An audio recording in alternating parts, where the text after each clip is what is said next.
Hi, my name is Olga Bednarski. In this episode, I want to open up the process of transformation.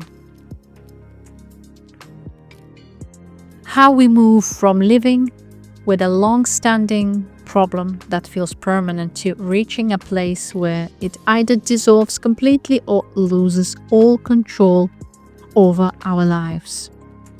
It might be weight issues, difficulties in relationship, stuttering or social anxiety.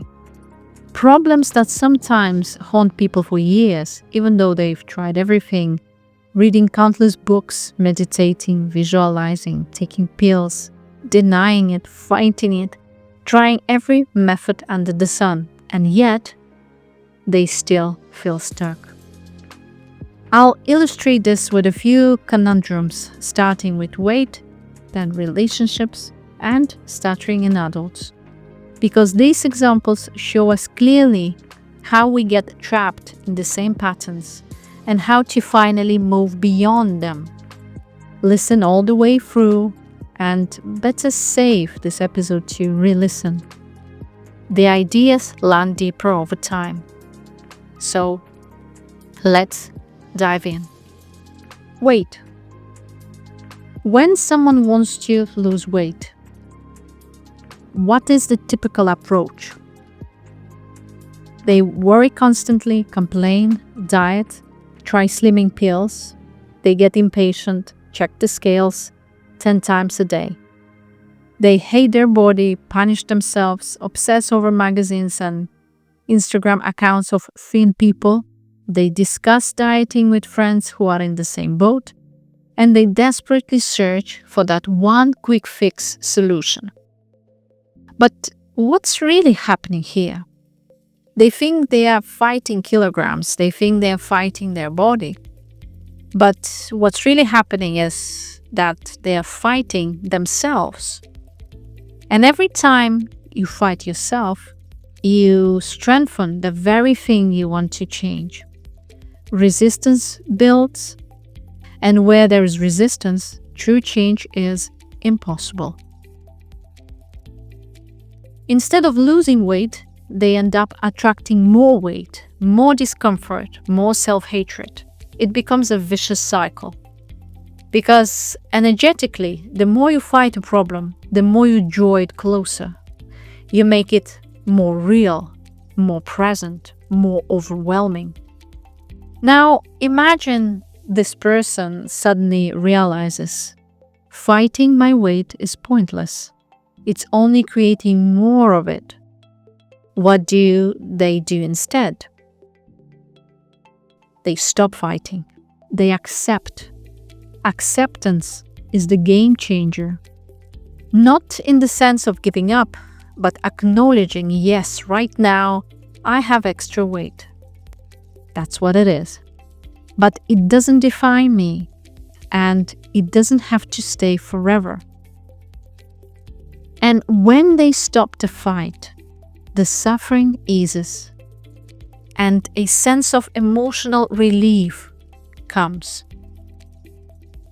And then the second step is disidentification.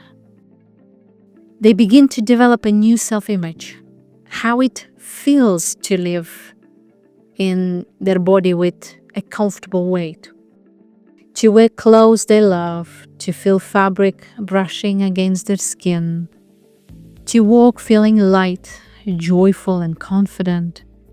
This isn't positive thinking. It's shifting focus away from the problem into a felt experience of their new reality.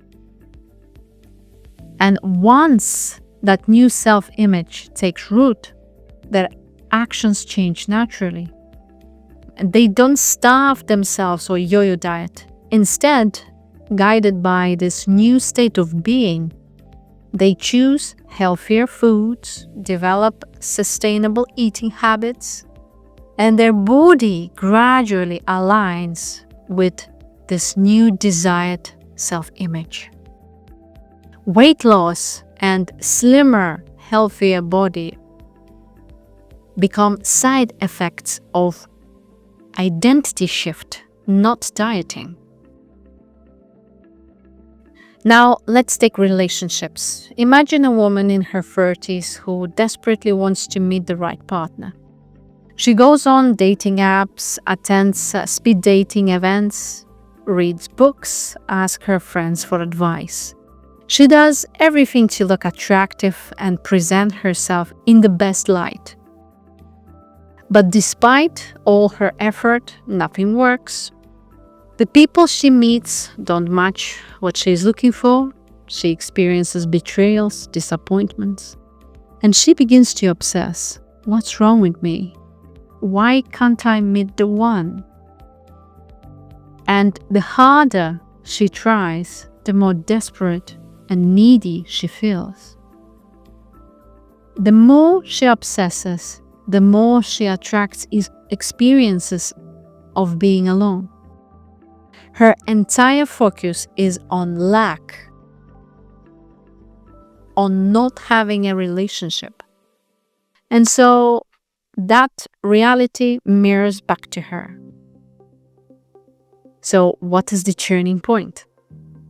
Once again, acceptance. She accepts that right now she is single. That doesn't mean unworthy, unloved, or doomed to be a spinster. It's just her present situation, not forever. And then she begins to shift inward. Instead of wanting men to love her, she falls in love with herself. She disidentifies from the belief, I'll always be alone, nobody will ever want me.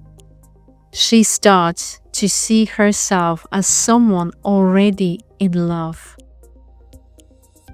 Feeling into what it's like to hold hands, laugh together, share life.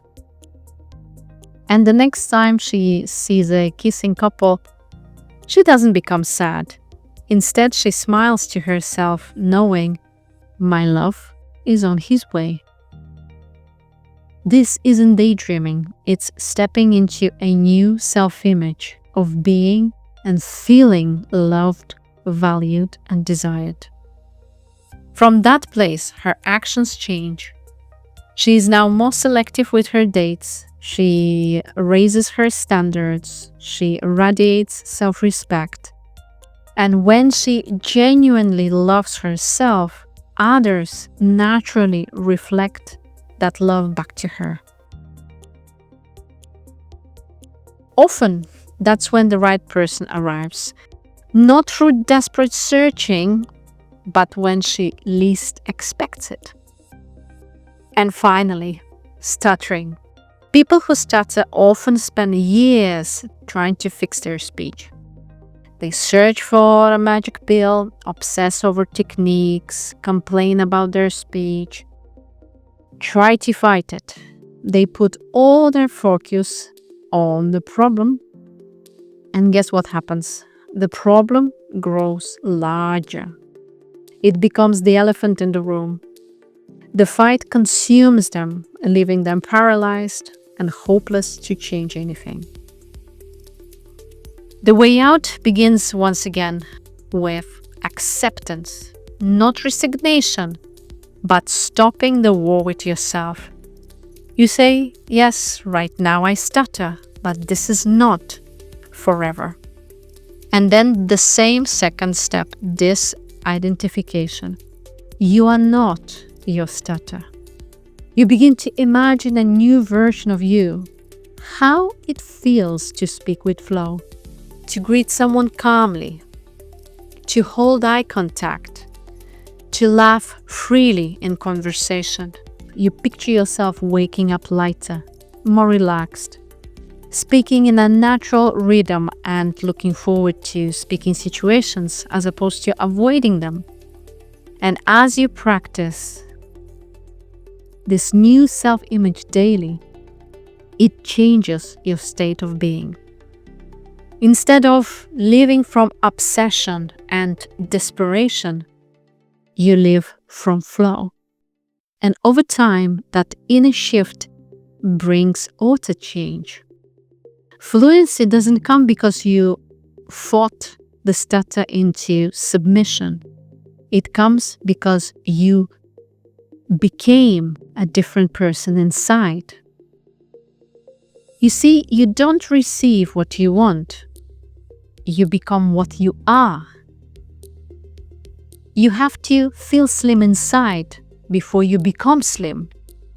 You have to fall in love with yourself before you become loved. You have to become fluent inside before flow of your speech can be naturally released. So whether it's weight, relationships, or stuttering, the pattern is the same. Stop fighting. Fighting your problem means fighting yourself. And what you fight grows stronger. Accept what is.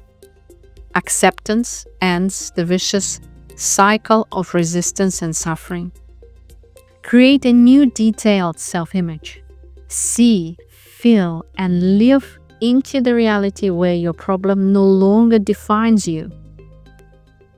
Let your new state guide your actions and behaviors. From this place, change happens naturally, without force.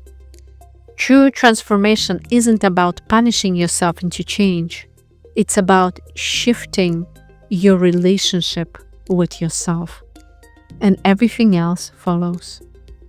I wish you big success in creating your new reality and the joy of discovering that the problem you thought defined you no longer has power over your life.